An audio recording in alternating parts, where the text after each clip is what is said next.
দেশৰ প্ৰজাতন্ত্ৰ দিৱসলৈ হাতত মাথোন এটা দিন সমগ্ৰ কাৰ্বি আংলং জিলাৰ লগতে ডিফুটো উলহ মালহৰে প্ৰজাতন্ত্ৰ দিৱস উদযাপনৰ বাবে চৰকাৰী বালক উচ্চতৰ বিদ্যালয় খেলপথাৰত পেৰেড অনুশীলন হৈছে জোৰদাৰ।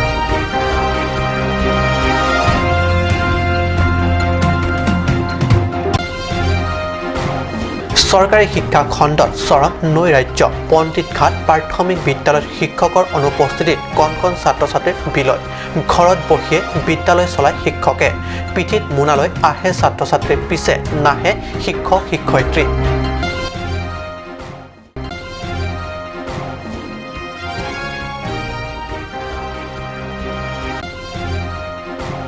পশ্চিম কাৰ্বি আংলং জিলা আৰু নগাঁও জিলাৰ সীমান্তৱৰ্তী অঞ্চলৰ লংজাপত সন্মিলিত সংগ্ৰাম পৰিষদৰ উদ্যোগত অনুষ্ঠিত এক বিশাল প্ৰতিবাদী সমাৱেশ।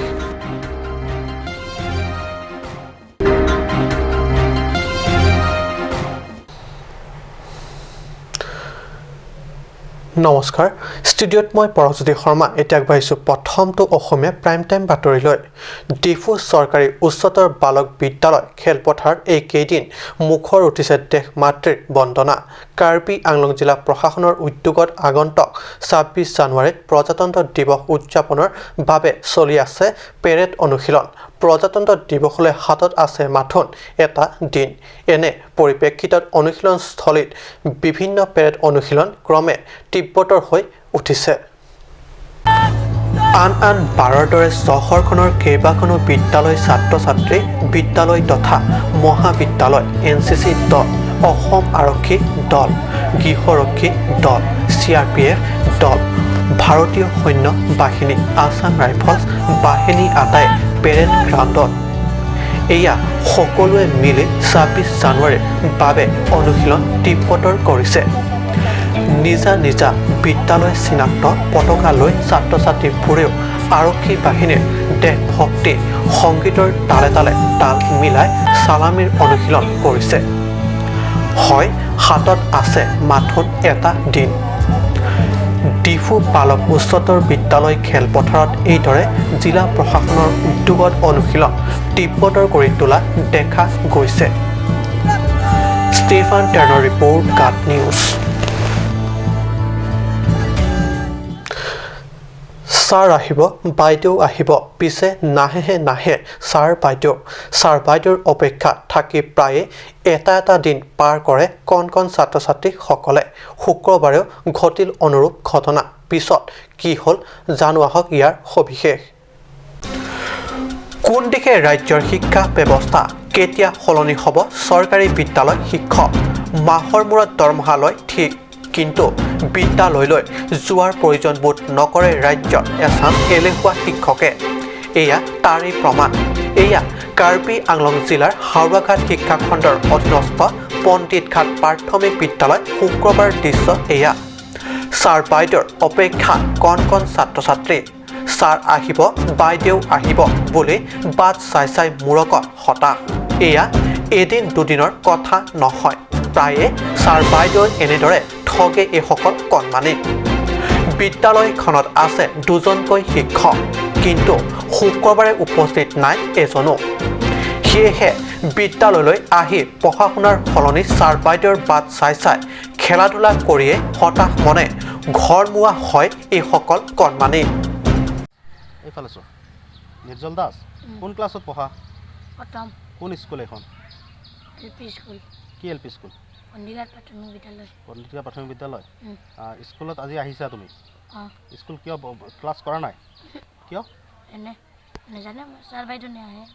ছাৰ বাইদেউ নাহে? কিতাপ পাইছা? পোৱা নাই। কিতাপ পোৱা নাই? বেগত কি লৈ আহিছা? এখন বহি আৰু খাতা। এখন বহি লৈ আহিছা? আমাৰ ছাৰ বাইদেউ নাহে, আমি পঢ়িব পোৱা নাই। হয় নেকি?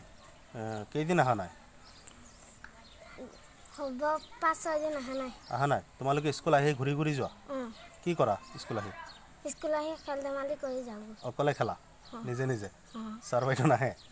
কি ক'বা? ছাৰ বাইদেউ আহিব লাগে নে নাই? লাগে। কোন ক্লাছত পঢ়া? 5ত পঢ়া। কিতাপ পাইছা তুমি? কেইখন? 3খন। আৰু কেইখন থাকি গ'ল? 2খন। আৰু 2খন থাকি গ'ল ন? শ্ৰীমতী অন্তৰা দাস। কোন স্কুলত পঢ়া?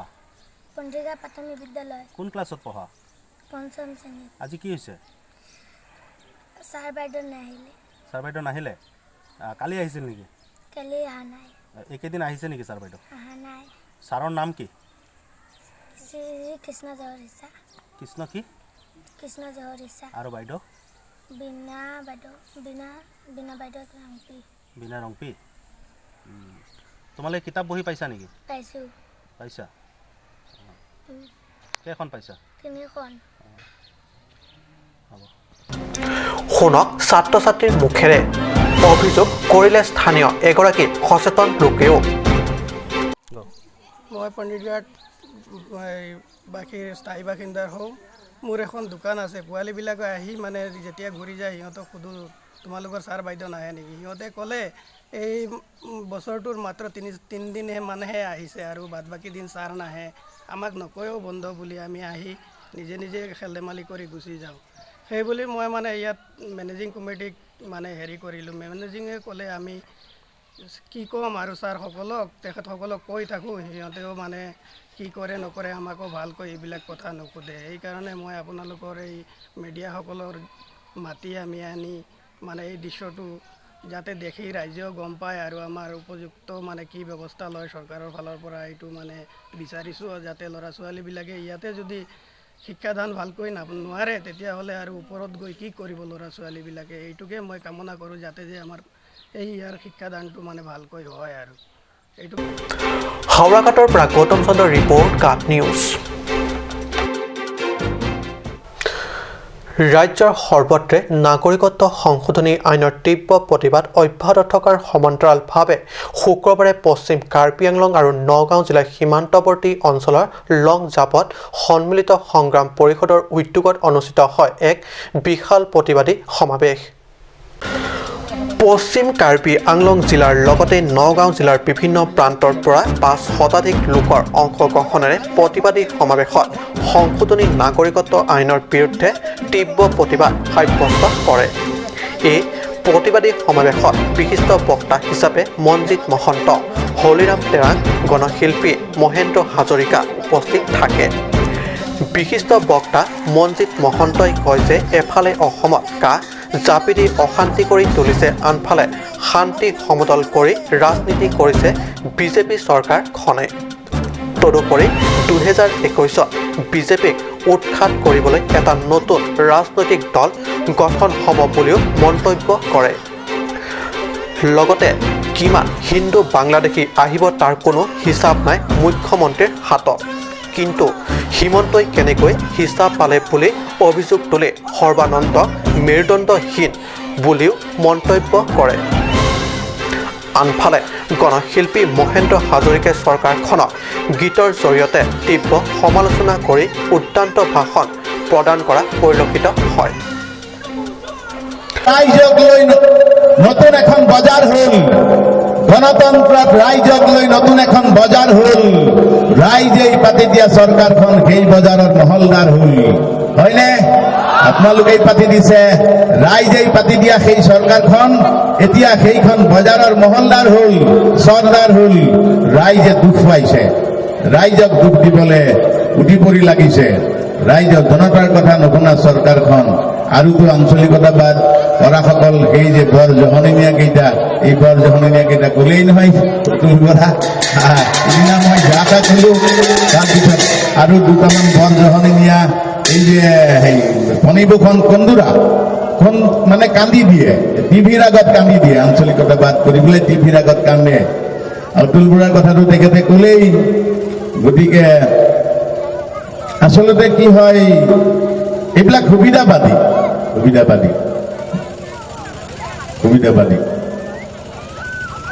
1980 চনৰ পৰা আমি সেই সময়ৰ পৰা সেই অসম আন্দোলন দেখিছোঁ অসম আন্দোলনৰ পৰাই আমি আমাৰ জাতীয় চেতনাৰ গীতসমূহক জাতি চেতনাৰ গীতসমূহ লৈ আহি 1992 চন বা 90 দশকতো আমি কষ্ট পাইছিলোঁ বা জনতাৰ কষ্ট আমি দেখিছিলোঁ সেই সূত্ৰে সেই সময়তো আমি গানে গানে কোনোদিন আপোচ নকৰাকৈ আহি একবিংশ শতিকাৰ দ্বিতীয় দশকতো আকৌ আমি সেই একেই দেখিলোঁ একেই দেখিলোঁ দেখি দুখ হৈছে আমাৰে এইসকল ৰাজনীতিবিদনে যিসকলে ছাত্ৰ নেতা কৰি আহি এদিন ৰাজপথৰ পৰা ছাত্ৰ নেতা হৈ তেওঁলোকে ৰাজপথৰ পৰাই ৰাজনীতি কৰি আহি পেলাই এতিয়া ৰাজগাদী দখল কৰিলে আৰু সেই ৰাজনীতিবিদেই আমাক এতিয়া পিঠি দি পেলাই ৰাইজক দুৰ্দশাত ভুগাইছে বঠাদলাংছৰ পৰা জাচনিংহি ৰিপৰ্ট কাট নিউজ ধন্যবাদ অসম তথা উত্তৰ পূৰ্বাঞ্চলৰ অন্যতম খিলঞ্জীয়া ভূমিপুত্ৰ তিৱাসকলৰ মাঘ বিহু ৰাজ্যৰ অন্য প্ৰান্তৰ লগতে বুধবাৰে কাৰ্বি আংলং জিলাৰ হাওৰাঘাটতো অতি উলহ মালহেৰে উদযাপন কৰা হয় তিৱা কৃষ্টি সংস্কৃতি বহল প্ৰচাৰ আৰু প্ৰসাৰৰ বাবে উদ্দেশ্যে এইবেলি প্ৰথমবাৰৰ বাবে হাওৰাঘাটৰ এৰা দীঘলপানী গাঁৱত অনুষ্ঠিত কৰা হয় তিৱা জনগোষ্ঠীয়সকলৰ এই মাঘ বিহু অৰ্থাৎ পিছু উৎসৱ নিজা কৃষ্টি সংস্কৃতিৰ নিৰ্লজ চৰ্চা আৰু সংৰক্ষণৰ বাবে এদিনীয়া কাৰ্যসূচীৰে অনুষ্ঠিত এই তিৱা পিছু উৎসৱ পৰম্পৰাগত নৃত্য গীতেৰে মুখৰ হৈ পৰে সুস্বাদু গাহৰিৰ মাংস জালুকেৰে কচুৰ আঞ্জা বিলাহীৰে মাছৰ টেঙা আঞ্জা মাটিমাহৰ দাইল আদি সম্পূৰ্ণ জনগোষ্ঠীয় খাদ্য সম্ভাৰ আৰু জাকৈ আদি পৰম্পৰাগত তিৱা নৃত্যৰে উদ্ভাসিত হৈ পৰে তিৱা পিছু থলী কাৰ্যসূচীৰে ৰচিতা খুৱাই অনুষ্ঠিত মুকলি সভা বিশিষ্ট কবি সাহিত্যিক ভৱপ্ৰসাদ দেউৰী কবি শৰৎ পাটৰ লাল চি মাদাৰ প্ৰমুখ্য বহুকেইগৰাকী বিশিষ্ট লেখক প্ৰবক্তা তথা গণ্যমান্য ব্যক্তিয়ে অংশ লয় কমিটিৰ উদ্যোগত আৰু তিৱা সাংস্কৃতিক সমাজৰ উদ্যোগত কাৰ্বি আংলঙৰ এই হাওৰাঘাট এৰিয়াৰ এৰা দীঘলপানী বৰকলা গাঁৱত পোনপ্ৰথমবাৰৰ বাবে তিৱা পিছু অৰ্থাৎ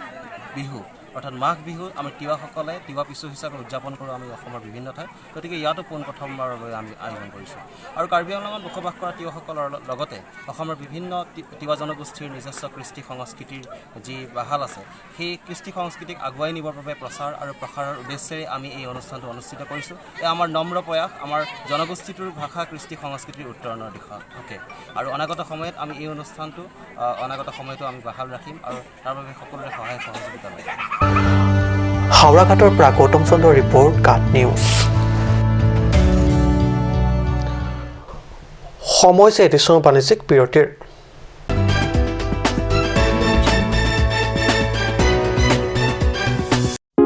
Ganj Shopping Mall is a gulf of Assam Enterprise and the Hill Areas Department. A glorious one year now. Here's everything you need: groceries and household supplies, cosmetics, personal care and skincare essentials, appliances and electronics, stationery, men's and women's clothing along with tribal clothing.